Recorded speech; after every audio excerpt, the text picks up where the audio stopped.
Hello. चलिए फिर से एक और क्लास ऑडिट की लेके आपके सामने अपने बैंक ऑडिट को आगे कंटिन्यू करते हैं। Segment 1 we have already finished. Now we are starting with segment 2 और मैंने आपसे कहा था कि segment 2 and segment 3 both are practical. So यहां पर और यहां से समझना ज्यादा है। सेगमेंट 1 वॉज थेरेटिकल, याद करने के लिए था हमारे। सेगमेंट 2 इज प्रैक्टिकल, एक बार चीजें समझ में आ जाएं, इसके बाद आप उन्हें इजीली रिकॉल कर सकते हैं। तो ये वीडियो आप बहुत ध्यान से सुनिएगा, समझिएगा। ठीक, तो स्टार्टिंग विद एडवांसेस।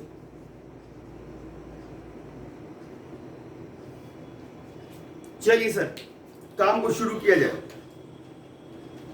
सबसे पहले साहब देखिए, एडवांसेस के क्लासिफिकेशन का जिक्र है हमारे इंस्टीट्यूट के मॉड्यूल में।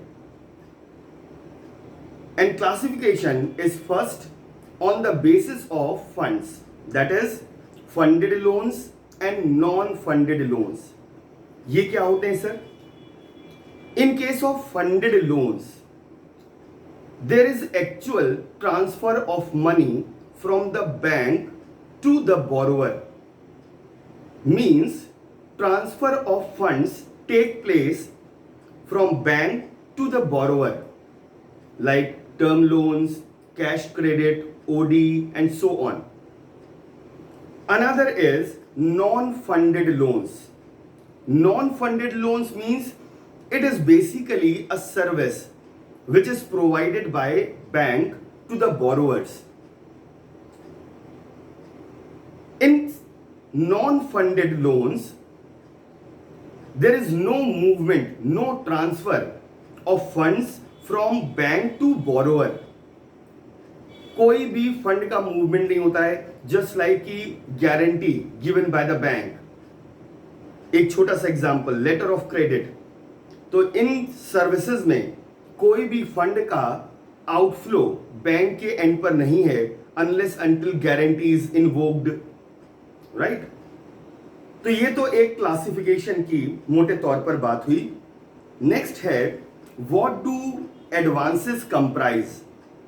Advances comprise of term loan, bill purchase and discounted, demand loans, interest bearing staff loans, और एक जगह आता है participation on risk sharing basis. यहां पर इसका कंटेक्स्ट ये है सिंडिकेटेड लोन, जिसकी चर्चा मैं आगे जाकर करूंगा। कंसोर्टियम एडवांसेस भी देते हैं बैंक। अभी कंसोर्टियम एडवांसेस क्या है ये थोड़ा सा आगे जाकर मैं आपको बताऊंगा। लीगली जब हम बैंक के फाइनेंशियल स्टेटमेंट को देखते हैं तो लोन और एडवांसेस का क्लासिफिकेशन कैसे होता है? पहला पोर्शन होता है bill purchased and discounted, cash credit, overdraft, term loans. Second portion होता है secured by tangible asset. Second is covered by government और बैंक गारंटी, और तीसरा होता है अनसिक्योर्ड। ठीक। Further advances are also classified as advances in India, advances outside India.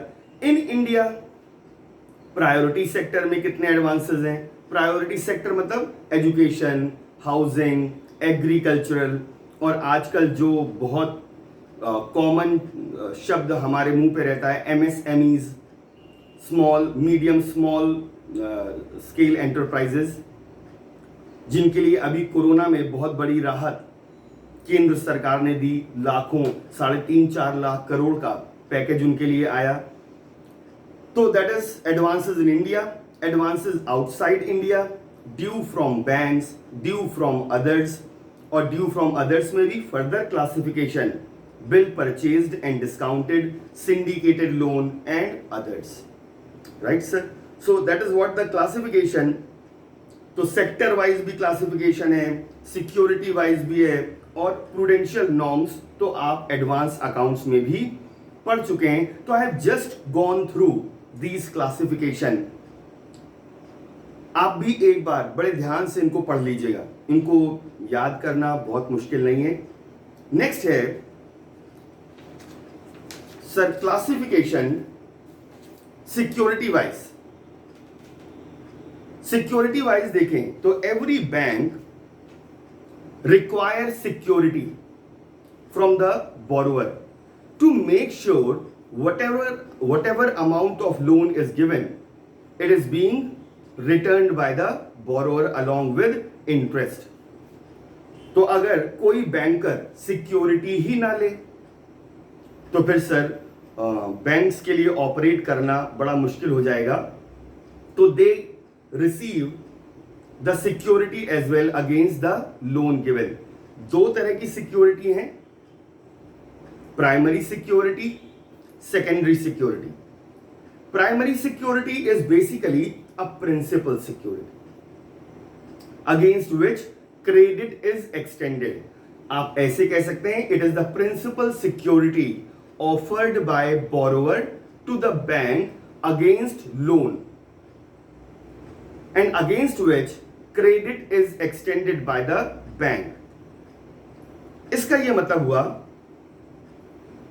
कितना loan एक बैंक अपने बोरोवर को देगा ये इस बात पर निर्भर करेगा कि उसकी प्राइमरी सिक्योरिटी कितने की है, उसका वैल्यूएशन क्या है।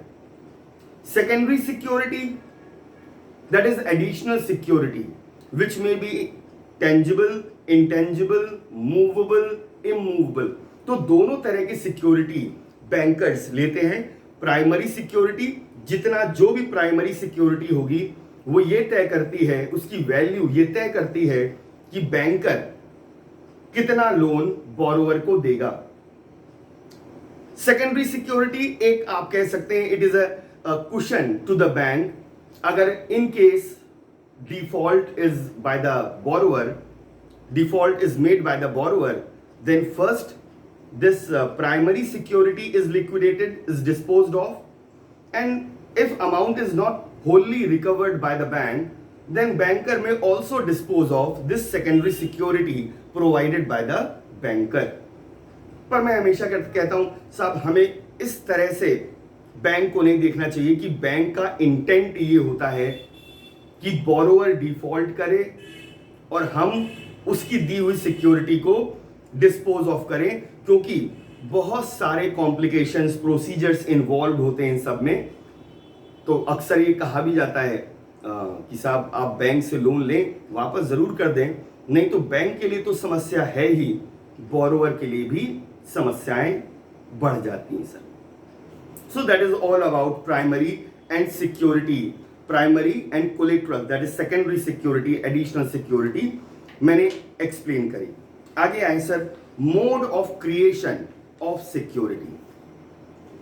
अलग अलग तरीके से सिक्योरिटी क्रिएट होती है।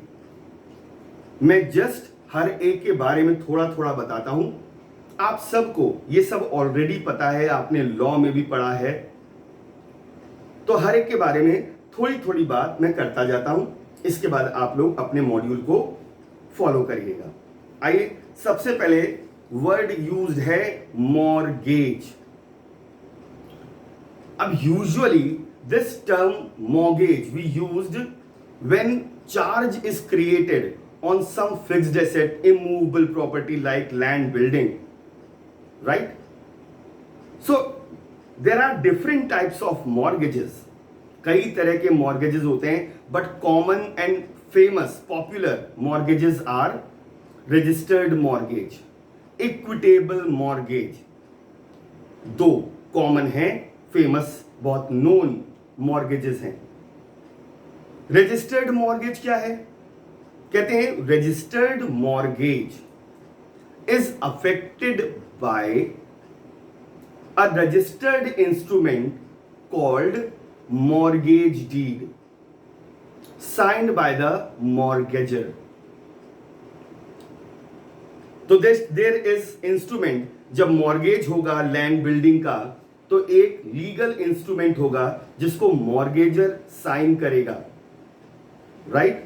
और उससे उस डीड, उस इंस्ट्रूमेंट के थ्रू चार्ज क्रिएट किया जाता है in favour of charge holder that is bank. दूसरा है सर इक्विटेबल मॉर्गेज।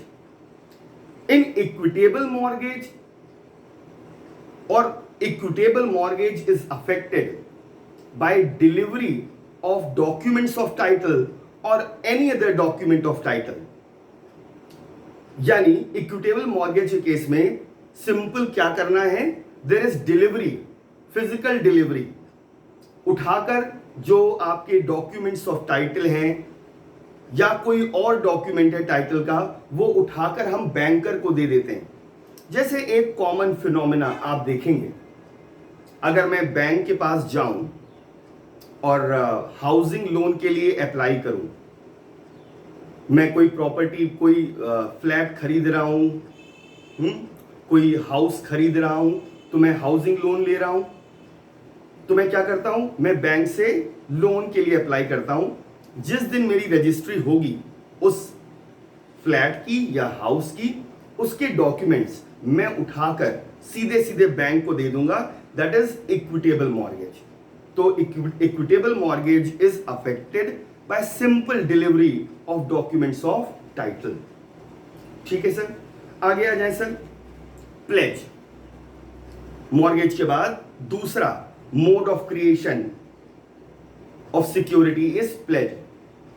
अब प्लेज वर्ड नॉर्मली हम कहां यूज करते हैं सर, सिक्योरिटीज के केस में, जहां पर बोरोवर ने शेयर, बॉन्ड्स, डिवेंचर, इन सब को बैंक के पास गिरवी किया है, चार्ज किया है और बदले में बैंकर ने उसको लोन दिया है। तो when this word pledge is used, when physical possession of goods is transferred to the banker, to the lending institution, but the legal ownership remains with the pledger.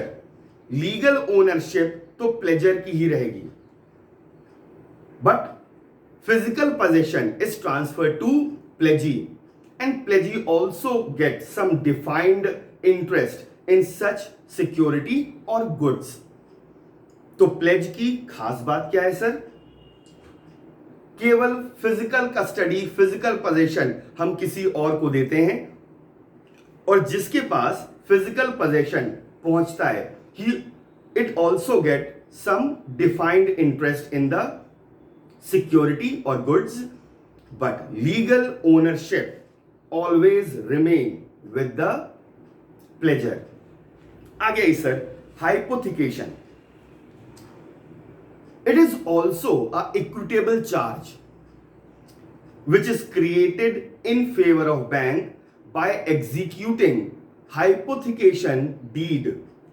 यहां भी just like mortgage deed execute होती है और hypothecation is basically a equitable charge, means a charge not created under any enactment or law. ये कोई act के तहत charge create नहीं हो रहा है sir, it is created on because of some reason और on the basis of equity. Equity का मतलब क्या है सर, अगर मुझे सामने वाला लोन दे रहा है तो मेरा भी कर्तव्य बनता है कि मैं उसको सेव करूं, उसको कुछ सिक्योरिटी ऑफर करूं। तो जब हाइपोथिकेशन की बात आती है, it is also equitable charge होता है। Equitable charge means a charge which is not created under any law, any enactment, but it is created on the basis of some reason. There are some reasons, or on the basis of equity. Hypothecation की खास बात क्या होती है, both physical possession as well as the ownership remains with the borrower. तो जैसे hypothecation word use होता है इन केस ऑफ गुड्स, जहां पर बोरोवर ने गुड्स हाइपोथिकेट किए हैं बैंक के पास, तो उन गुड्स का physical possession as well as ownership will remain with borrower. तो जैसे एग्जांपल अगर आप लें, किसी बोरोवर ने cash credit CC limit bank से ली, तो एज प्राइमरी सिक्योरिटी वो स्टॉक और डेटर्स को गिरवी करता है बैंकर के पास। इवन दो ये जो स्टॉक है ये बैंकर के पास चार्ज कर दिया गया है, गिरवी कर दिया गया है, हाइपोथिकेट कर दिया गया है, still the borrower has right to deal in those goods. वो उन गुड्स को बेचेगा, राइट? और आपने जब चार्ज पढ़ा होगा तो क्रिस्टलाइजेशन ऑफ चार्ज भी पढ़ा होगा। वो सारी बातें यहीं के लिए हैं सर, ठीक है सर। तो hypothecation is generally, this word is used in case of stock, and where goods are hypothecated, the ownership as well as the possession of goods remain with the borrower. Next is assignment. अब ये तो assignment word बिल्कुल वही इसका meaning है जो आप contract act में पढ़कर आ रहे हैं। Assignment means transfer of existing or future debt or property or right belonging to a person to another person. जहां पर एक व्यक्ति से दूसरे व्यक्ति में क्या हो रहा है सर, या तो आज का डेट या तो भविष्य में होने वाला डेट, या कोई राइट या कोई प्रॉपर्टी एक व्यक्ति जिसको बिलोंग करती है उससे दूसरे व्यक्ति पर ट्रांसफर की जा रही है। तो बैंक के केस में कहते हैं साहब, actionable claims such as debtors, insurance policies are accepted by the bank as securities in case of assignment। जहां पर assignment की बात आ रही है, अब assignment जहां पर ट्रांसफर हो जाती है property from one person, from borrower to lender to bank, तो बैंक केवल दो चीजों को सिक्योरिटी के नाम पर स्वीकार करता है असाइनमेंट के केस में, केवल दो चीजों को, एक डेटर्स और दूसरा इंश्योरेंस पॉलिसीज। ठीक है सर। नेक्स्ट आइए sir, and that is set off. No, the creditor that is the bank has right to set off debit balances against credit balance, and that right is to be given to the bank. इस बात को समझने के लिए एक छोटा सा example लीजिए। सपोज करिए मैं किसी बैंक के पास जाता हूं और कहता हूं साहब मुझे लोन सैंक्शन करिए, तो सबसे पहला काम ये इंश्योर करेगा कि मेरा सेविंग या करंट बैंक अकाउंट उस बैंक में है या नहीं। अगर है तो बहुत बढ़िया बात है, और अगर नहीं है तो the branch manager will insist कि साहब पहले आप अपना क्या करिए, saving bank account, current account वहां पर ऑपरेट कराइए, ओपन कराइए। Preferably they will demand some saving bank account in case of individual. और फिर मैंने, अब ये क्या हो गया साहब, ये बैंक के पास क्रेडिट बैलेंस आ गया। अब मैंने बैंक से एक लोन लिया, that is debit balance is involve. तो यूजुअली बैंक करते क्या है, इस सेविंग अकाउंट को मेरे लोन अकाउंट से अटैच कर देंगे। जब ड्यू डेट आएगी इंस्टॉलमेंट पेमेंट की, on due date saving account से इंस्टॉलमेंट कटेगा और लोन अकाउंट में चला जाएगा। So what they are doing, they are setting off credit balance, they are setting off debit balance against the credit balance of the same borrower, right? Now next is lien. What is lien? कहते हैं lien is a legal charge which is created in favor of lender with the approval of borrower, and under the lien the lender has right to retain, seize the property, to dispose it off, to liquidate the asset in his custody. So अगर जहां पर lien created है, that is a legal charge created in favor of lender with the approval of borrower, and this lien gives right to lender to retain the property goods. Even the lender can, in case of default, lender can dispose it of, right, liquidate it, right. So that is all about lien. तो ये 6 अलग अलग terms use किए गए and you know majority of them. आगे आई sir, next move करते हैं prudential norms on income recognition. But before moving to that, please पहले जितना मैंने अभी आपको बताया इतना वीडियो रोक कर गो थ्रू हो जाइए. Then I will start with prudential norms.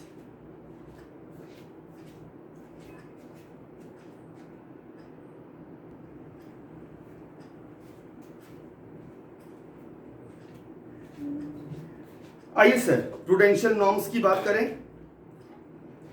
Advance accounts में तो आपने निश्चित तौर पर इन प्रूडेंशियल नॉर्म्स को पढ़ा होगा.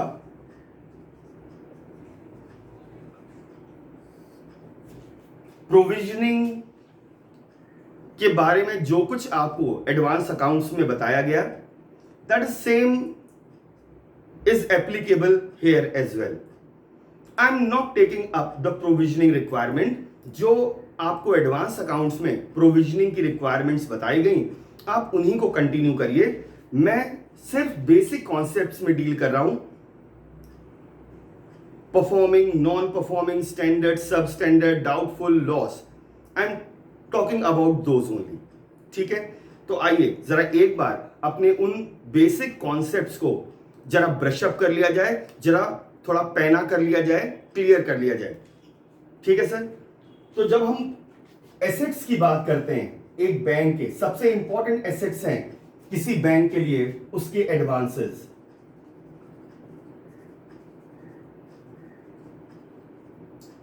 इनको हम 2 कैटेगरी में डिवाइड कर देते हैं. एक performing asset and non performing asset, NPA. तो एनपीए क्या है? assets which ceases to generate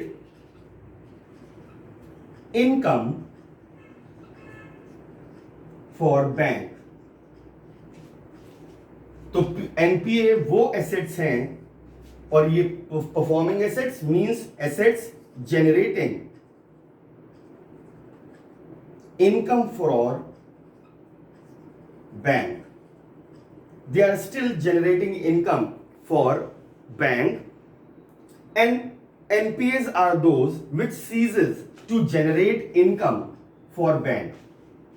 अगला सवाल ये आता है सर कि अगर किसी 1 महीने में इनकम नहीं हुई या किसी बोरोवर ने 2 महीने अपनी इंस्टॉलमेंट का पेमेंट नहीं किया, तो क्या हम उसको मान लें कि वो एनपीए हो गया?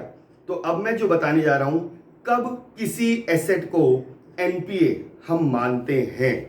तो ऐसा नहीं, और ये तो खैर आप पढ़ भी चुके हैं कि अगर 1 महीने का किसी ने प्रिंसिपल और इंटरेस्ट का पेमेंट नहीं किया बोरोवर ने, तो फिर हम उसको एनपीए घोषित कर देंगे. It is not like that. So I am continuing with NPA.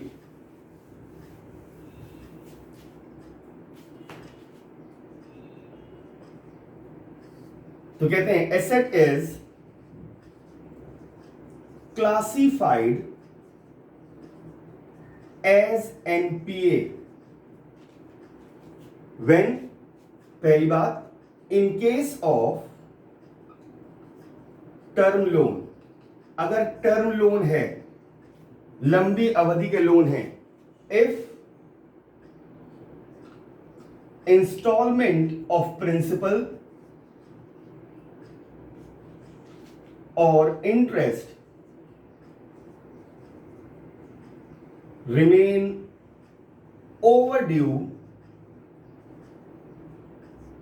for more than 90 days. अलग शब्दों में कहें, अगर बोरोवर ने प्रिंसिपल या इंटरेस्ट लगातार 90 दिन तक सर्व नहीं किया है, 90 डेज, ना तो प्रिंसिपल उसने सर्व किया बैंक को, ना इंटरेस्ट सर्व किया, then it will be classified as NPA. अब ओवरड्यू वर्ड का क्या मतलब है सर? इफ प्रिंसिपल और interest is not paid on the date fixed by the bank, it becomes overdue. यानी अगर 1 अप्रैल को प्रिंसिपल या इंटरेस्ट का पेमेंट करना था, 1 अप्रैल को अगर प्रिंसिपल इंटरेस्ट का पेमेंट नहीं किया बोरोवर ने, then it will become overdue. फिर 1 अप्रैल से लेकर अगले 90 डेज तक ये पेमेंट नहीं हुआ, now it has become NPA. तो 90 दिन तक ओवरड्यू रहेगा। इसका मतलब ये हुआ कि प्रिंसिपल और इंटरेस्ट ओवरड्यू हो जाए, इसका ये मतलब नहीं है कि वो एनपीए हो गया। प्रिंसिपल और इंटरेस्ट ओवरड्यू हो, 90 दिनों से ज्यादा ओवरड्यू हो, तभी हम उसको एनपीए की श्रेणी में रखेंगे। ठीक है सर? So one thing. दूसरी चीज, in case of cash credit limit, overdraft facility, account remains out of order. अगर सीसी लिमिट है या ओडी लिमिट है, अगर अकाउंट आउट ऑफ ऑर्डर है, it will be treated as NPA. अब सवाल यह है, ये आउट ऑफ ऑर्डर क्या है? Just wait for few seconds, I am taking up this out of order, right? तीसरी बात, in case of bill purchased and discounted, if bill remains overdue by more than 90 days, overdue I have already explained, then it shall be treated as NPA. ठीक है sir? तो मुझे बताना रह गया what? Overdue.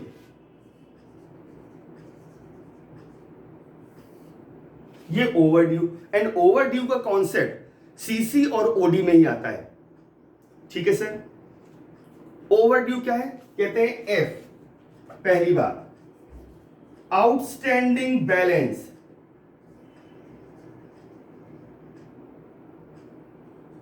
continuously remain in excess of drawing power sanctioned limit।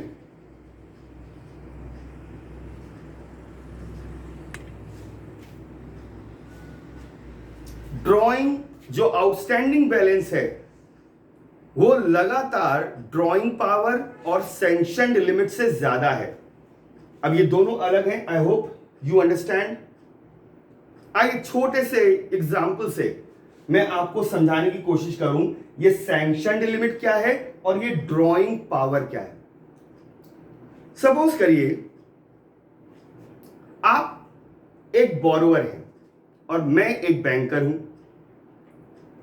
आप मेरे पास loan के लिए आते हैं कि साहब मुझे लोन सैंक्शन करिए, तो जाहिर है मैं पहली बात आपसे पूछूंगा किस तरह का लोन चाहिए, तो आप कहेंगे बिजनेस लोन चाहिए।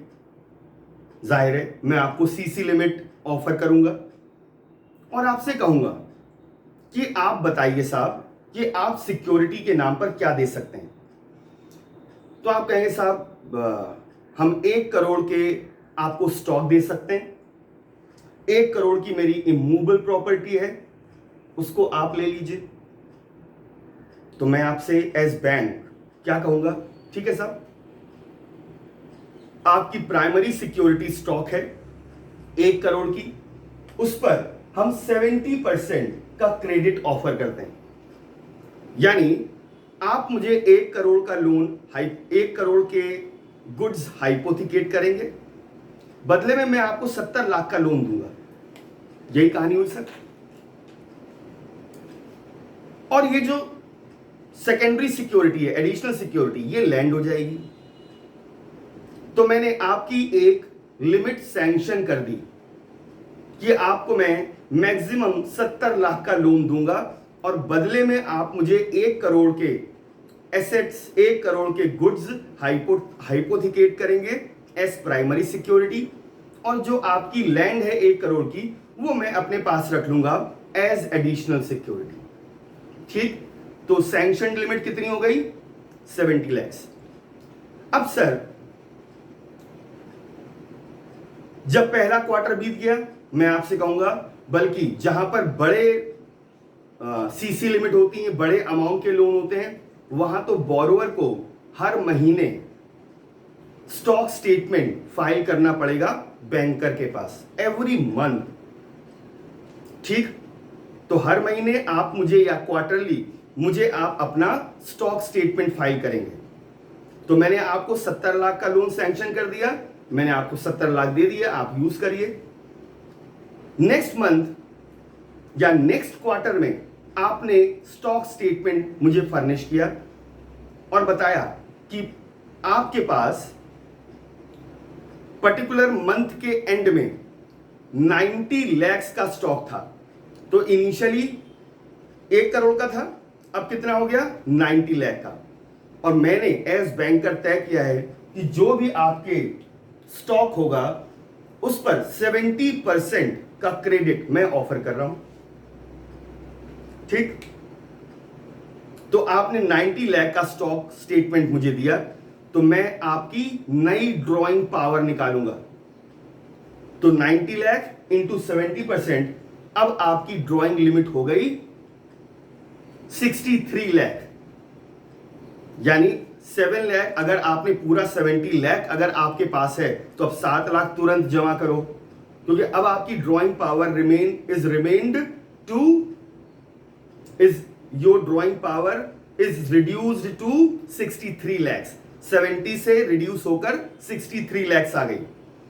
नेक्स्ट मंथ में आपने मुझे 1.25 करोड़ का स्टॉक स्टेटमेंट फाइल किया। आपने बताया आपके पास 1.25 करोड़ का स्टॉक है at the end of particular month. अब मैं फिर आपकी ड्रॉइंग पावर निकालूंगा, तो 1.25 करोड़ का 70 लाख। नहीं sir, sanction limit is the highest amount of loan. अब मैं फिर आपकी ड्रॉइंग पावर 63 लाख से बढ़ाकर 70 लाख कर दूंगा। ठीक, तो 70 लाख से ऊपर आपको कभी भी लोन नहीं मिलेगा, चाहे जितना आपके पास स्टॉक हो, 2 करोड़ हो, 3 करोड़ हो, 4 करोड़ हो। ठीक, लेकिन अगर 1 करोड़ से कम स्टॉक होता जाएगा, अकॉर्डिंगली आपकी ड्रॉइंग पावर मंथली या क्वार्टरली बेसिस पर मैं कंप्यूट करूंगा। किसी महीने आपकी 50 लाख की वर्थ का स्टॉक केवल रह गया आपके पास, तो मैं आपकी ड्रॉइंग पावर घटाकर 35 लाख कर दूंगा और आपसे कहूंगा साहब 35 लाख जो आप एक्सेस यूज कर रहे हो, कृपया इसको तुरंत डिपॉजिट करो। आई होप ये समझ में आ गया। तो हम लोग आउट ऑफ ऑर्डर की बात कर रहे थे। मैंने आपको ड्रॉइंग पावर, सैंक्शन लिमिट दोनों की चर्चा कर दी।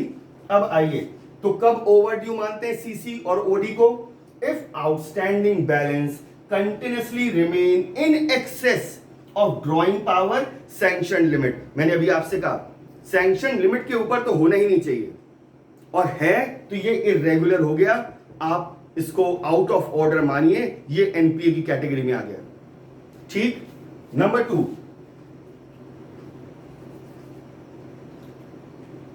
if there are no credits continuously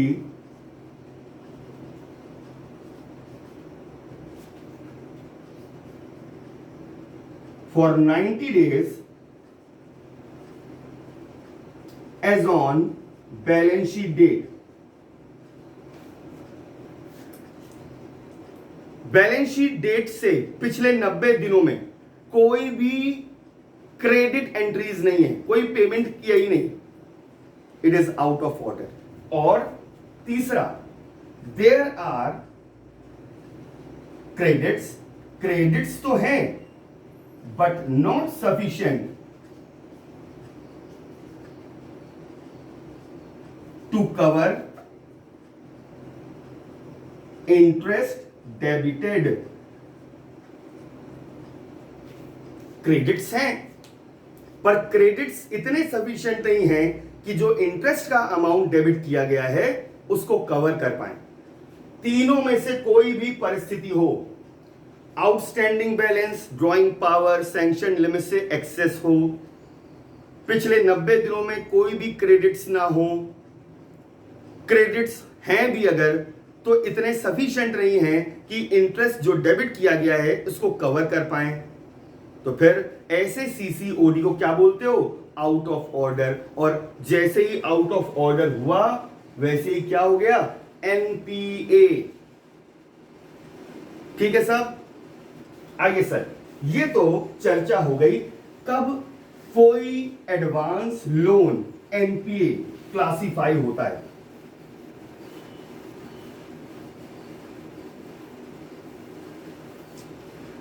ठीक सर,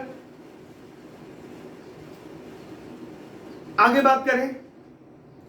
अब जब वो एनपीए हो गया तो आप जानते हैं उसका फर्दर क्लासिफिकेशन होता है सर किसमें? स्टैंडर्ड एसेट,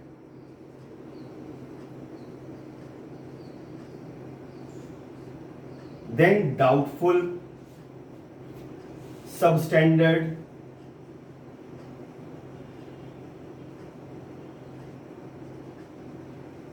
then doubtful,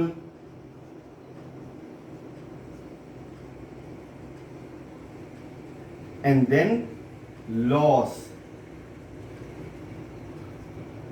तो चलिए,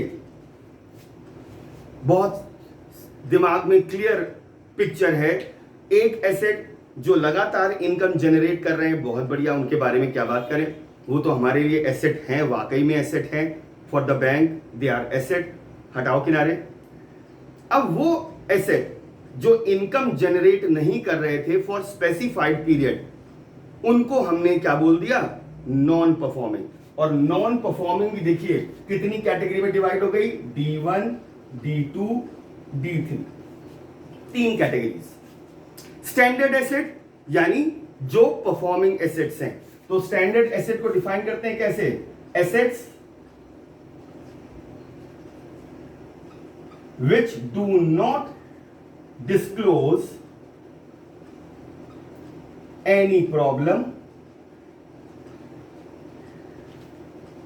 and do not carry more than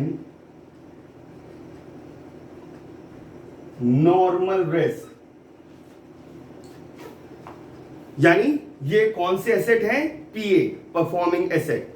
They do not disclose any problem and carry not more than normal। अब सर नॉर्मल रिस्क तो, अब बैंकिंग बिजनेस ही ऐसा बिजनेस है जिसमें रिस्क इन्वॉल्व है। हम जिसको लोन दे रहे हैं पर्सनली तो हम उसको जानते ही नहीं है सर, वो मेरा लोन वापस करेगा या नहीं करेगा मुझे तो पता ही नहीं सर। उसने जो डॉक्यूमेंट्स फर्निश करे हैं उसके आधार पर हमने तय किया है कि हम उसको लोन देंगे, तो रिस्क तो अटैच है ही है, पर एक नॉर्मल रिस्क है। नाउ कम टू सब स्टैंडर्ड एसेट। अब एनपीए हो गया यानी ओवर ड्यू 90 दिन से ज्यादा या आउट ऑफ ऑर्डर हो गया, तो हमने उसको एनपीए कह दिया। जैसे ही वो एनपीए होगा हम उसको सबसे पहले क्लासिफाई करेंगे सब स्टैंडर्ड एसेट्स में। ठीक, तो हम सब स्टैंडर्ड्स के बारे में क्या बोले? Assets classified as NPA for the period not exceeding 12 months।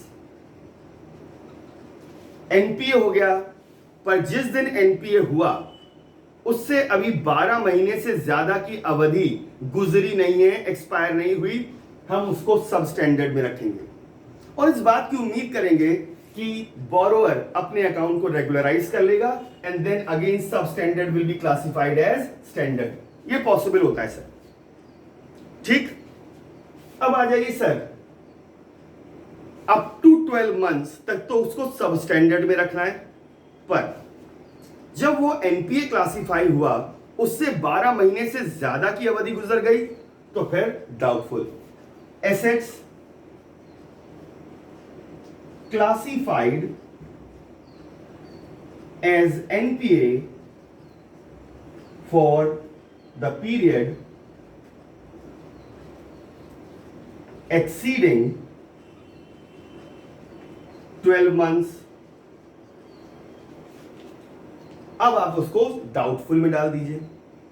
12 महीने से भी ज्यादा हो जाए और अप टू 3 years तो फिर वो लॉस एसेट हो जाता है सर। तो लॉस एसेट कहते हैं loss assets are those assets where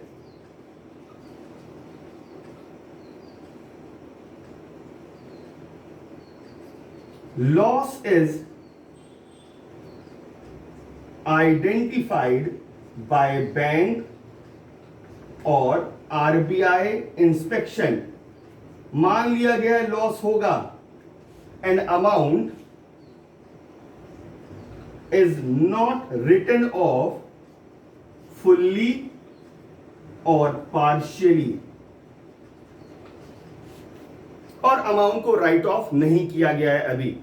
अब सर कई बार आप सुनते होंगे हमारे देश में कितने स्कैम हुए, जहां पर मैं क्या नाम लूं, बहुत बड़े बड़े बिजनेसमैन गुजरात के हजारों करोड़ रुपए लेकर बैंक का भाग गए और बैंक ने उनको राइट ऑफ कर दिया। तो एक सवाल उठता है कि क्या उनका लोन माफ कर दिया गया? No, it is just writing off कि वो अब लॉस एसेट हो चुका है, अब रिकवरी नहीं होने वाली है बिल्कुल भी। जब कोई लोन और advance as loss asset classify होता है, इसका मतलब है there are no chances of recovery from borrower. अब तो एक ही साधन बचा है कि whatever security he has provided, it should be disposed of, it should be liquidated, only then amount can be recovered. There is no other alternative left. अब कोई ऑल्टरनेटिव नहीं बचा है। सो एनपीए का मतलब the asset ceases to generate income for 90 days। जैसे ही 90 दिन गुजर गए या आउट ऑफ ऑर्डर रहा, हमने उसको एनपीए घोषित किया। जैसे ही एनपीए घोषित हुआ, पहले 12 महीनों के लिए सबस्टैंडर्ड में, 12 महीनों बाद डाउटफुल में, और फिर उसके बाद जब ये लगे कि अब अमाउंट बिल्कुल नहीं रिकवर होगा, it should be classified as loss asset.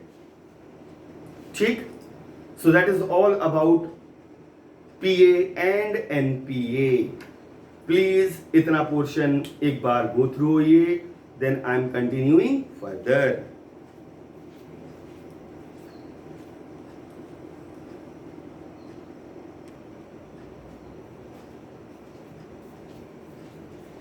ठीक सर, आगे बढ़े सर। तो ये मैंने आपको बेसिकली कैटेगराइजेशन ऑफ एनपीए बता दिया, classification. Provisioning as I told you is same as you have gone through in advance accounts classes. अब आइए, जहां ये क्लासिफिकेशन खत्म होता है वहां पर नोट दिया है। पहला नोट देखिए, कहते हैं classification of NPA should be based on bank's own record of recovery। ये आप ऐसे समझें यूनिवर्सल लॉ है। एनपी का क्लासिफिकेशन जो भी रिकॉर्ड्स ऑफ रिकवरी बता रहे हैं उसके आधार पर होगा। प्रिंसिपल और इंटरेस्ट रिकवर हो रहे हैं कि नहीं हो रहे हैं, नहीं हो रहे हैं तो कितनी अवधि से नहीं हुए। क्लासिफिकेशन का यही एकमात्र क्राइटेरिया है। किसी ने बहुत बड़े अमाउंट की सिक्योरिटी फर्निश करी है, 50 लाख का लोन लिया पर 10 करोड़ की सिक्योरिटी फर्निश कर दी।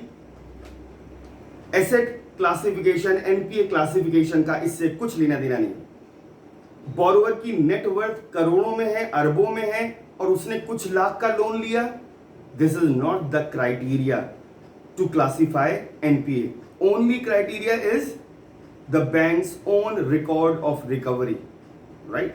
Second is asset classification shall be borrower wise, not the facility wise. Means क्या?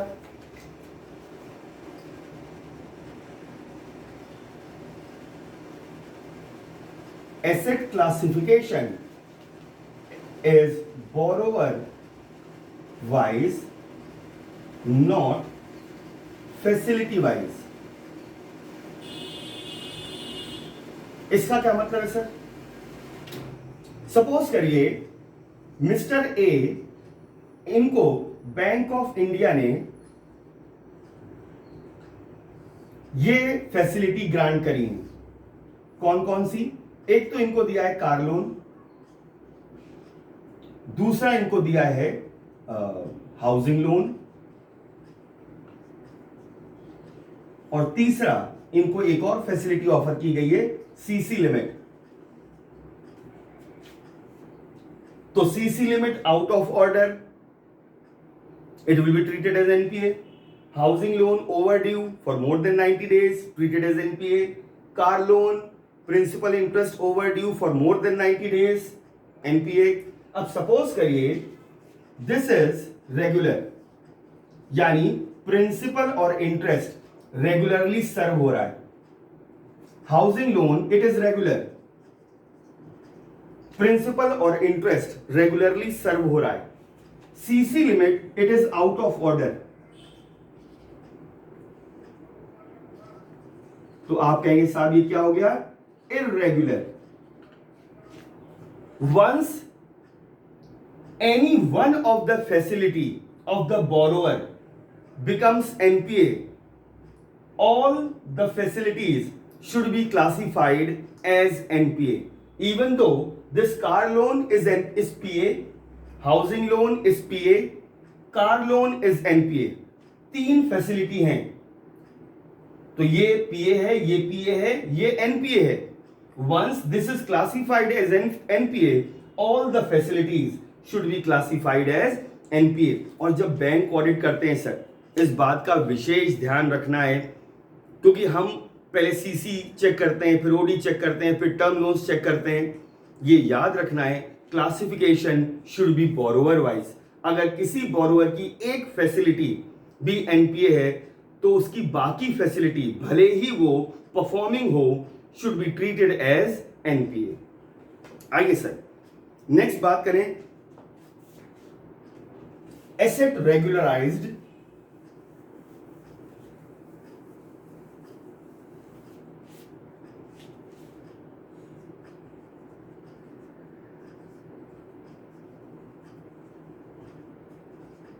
near balance sheet date.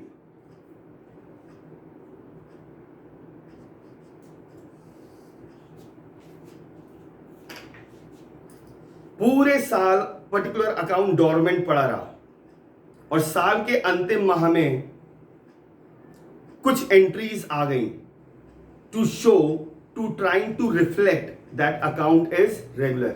तो कहते हैं if it appears that account has inherent weakness,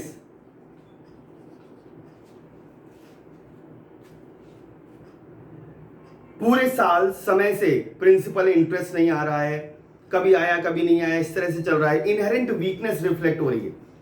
and there are few credit entries,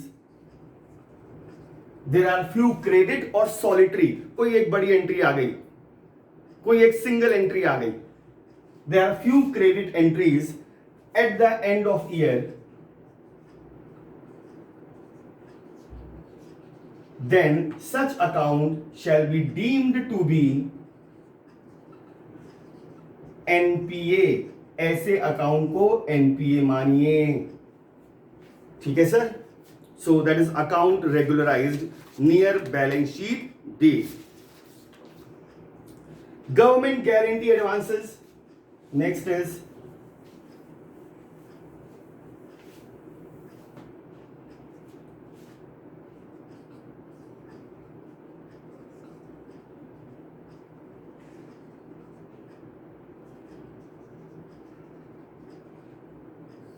अब government से मतलब है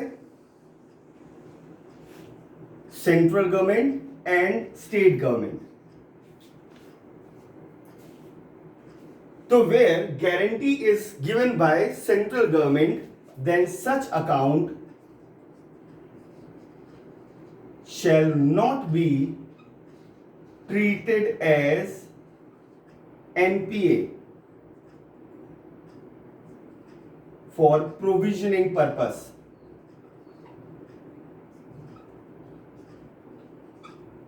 In other words, you can say where guarantee by the central government is not invoked, then such account asset shall be classified as standard, but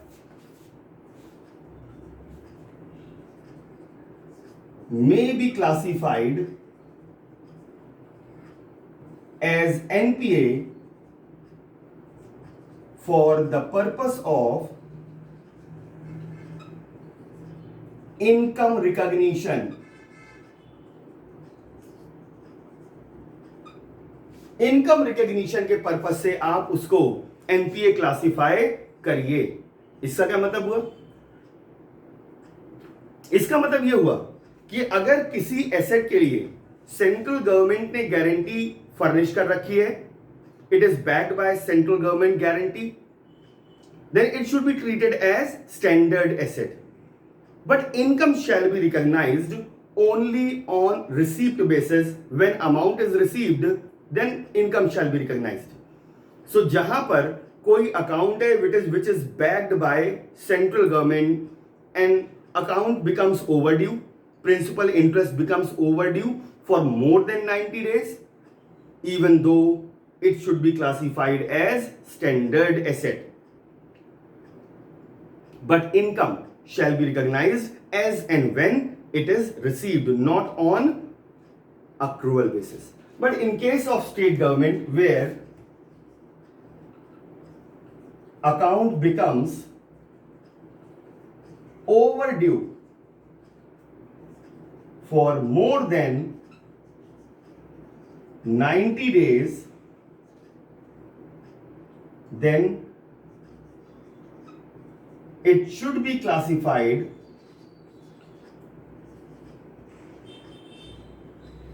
as NPA for both provisioning and income recognition purpose. चाहे provisioning purpose के लिए हो, चाहे income recognition purpose के लिए, it should be classified as NPA. ठीक sir?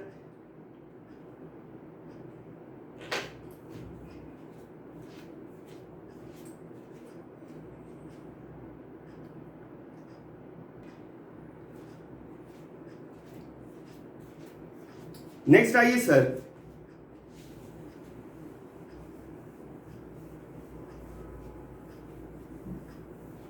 Next is consortium advances.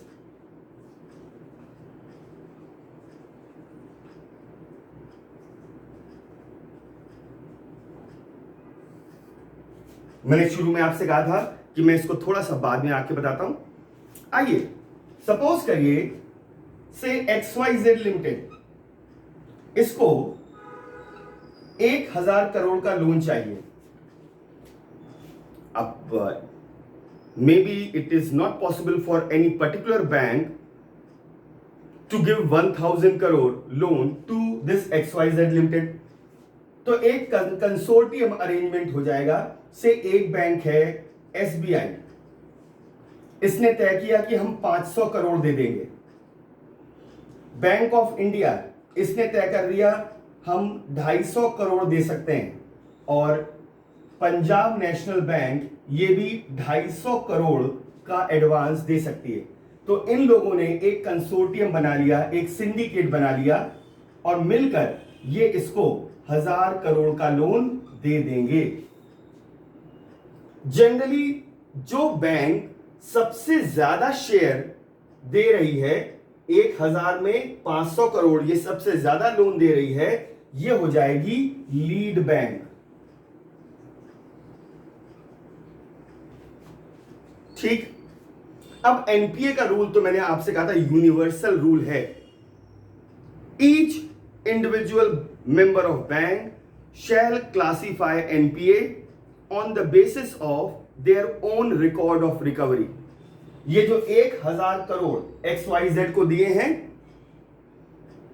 तीनों bank अपने रिकॉर्ड ऑफ रिकवरी के आधार पर एनपीए का क्लासिफिकेशन तय करेंगे। तो पहली बात तो मैं ये बता दूं,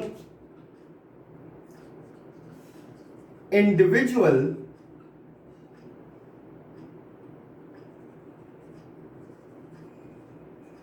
member banks will classify assets on the basis of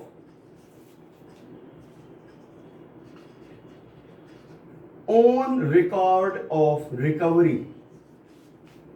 अगर उनके रिकॉर्ड्स में XYZ से पैसा आ रहा है तो पीए, नहीं आ रहा है 90 दिन से ज्यादा हो गए, एनपीए क्लासिफाई करिए।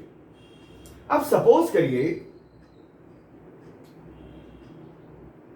ये जो बोरोवर है एक स्कीम के तहत, अरेंजमेंट के तहत जो भी उसका प्रिंसिपल और इंटरेस्ट बनता है वो इस लीड बैंक को दे देता है, और ये लीड बैंक जो भी रेमिटेंस इस बोरोवर से मिलता है अपना शेयर रखकर बाकी जो मेंबर बैंक्स हैं उनका शेयर दे देता है। This is an arrangement made, जहां पर XYZ जितना भी रेमिटेंस है, जितना भी प्रिंसिपल और इंटरेस्ट 1000 करोड़ पर बनता है वो इस लीड बैंक को दे देता है, और ये लीड बैंक क्या करता है, पीएनबी और बैंक ऑफ इंडिया के शेयर को पार्ट कर देता है।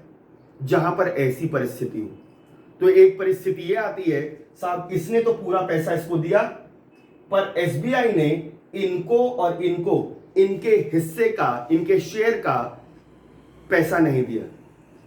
तो यही बात कही जा रही, कहते हैं where remittance from borrower is pooled with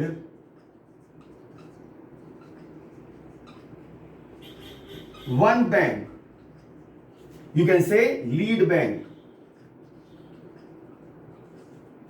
and bank receiving remittance from borrower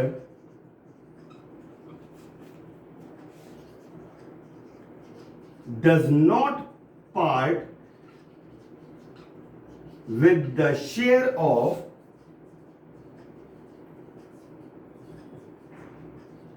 other member banks,